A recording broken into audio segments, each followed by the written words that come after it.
శ్రీరామభక్తాయ హనుమతే నమః. హనుమత్ చరిత్ర. యుద్ధకాండము. సేతుబంధనము గోవర్ధనగిరి. తన సాంగత్యమునకు వచ్చువానిని ఏదియో ఒక రీతిగా భగవత్ సాన్నిధ్యమునకు చేర్చుటయే హనుమంతుని జీవితములో గల విశిష్టత.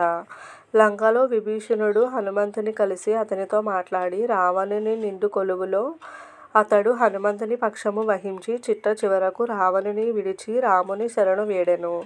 ఆ సమయమున సుగ్రీవుడాటంకపరిచినను శ్రీరాముడు శరణాగతుని రక్షించి తీరెదను అని శపథము చేసెను. దానిపై హనుమంతునకు కలిగిన ఆనందమునకు మేరలేదు. అంగదుని వెంటబెట్టుకొని హనుమంతుడు ప్రప్రథముగా ఆవేశపూరితుడై గంతువేసి విభీషణుని దగ్గరకు వెళ్ళి అతనిని భగవానుని సమీపమునకు తీసుకొని వచ్చెను. భగవంతుని సేవించడము, భగవానుని శరణు కోరిన వారికి సహకరించడము మాత్రమే మన హనుమన్నకు జీవితాదర్శములు. సముద్రమునకు వారధి ఏర్పడినది. అప్పుడు హనుమంతుడెన్నియో పర్వతముల నెత్తుకుని వచ్చెను. సేతువు పూర్తియగుచుండగా ఉత్తర సరిహద్దుల నుండి ఒక పర్వతమునతడు తీసుకుని వచ్చుచుండెను.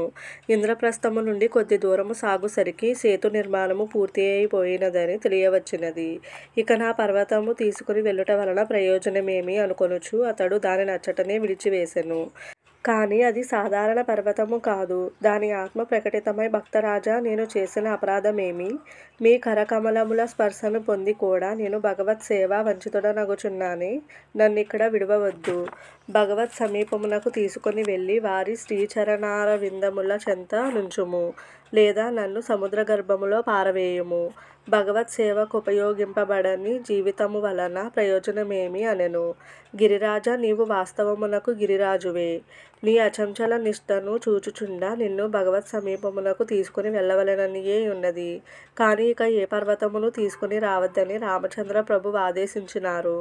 అయినను నీ కొరకు భగవానుని ప్రార్థించెదను, వారి ఆదేశానుసారము చేసెదను అని పలికి హనుమంతుడు రామచంద్ర ప్రభువును చేరి సమాచారమంతయు వివరింపి చెప్పెను. అంతా భగవానుడు, హనుమంతా, ఆ పర్వతము నాకు అత్యంత ప్రేమపాత్రమైనది. నీవు దానినుద్ధరించినావు. ద్వాపర యుగములో నేను కృష్ణ రూపములో దానిని ఉపయోగించుకొనెదనని చెప్పుము. 7 రోజుల పాటు దానిని నా వ్రేలి మీద నుంచుకొని ప్రజలను రక్షించెదను అనెను.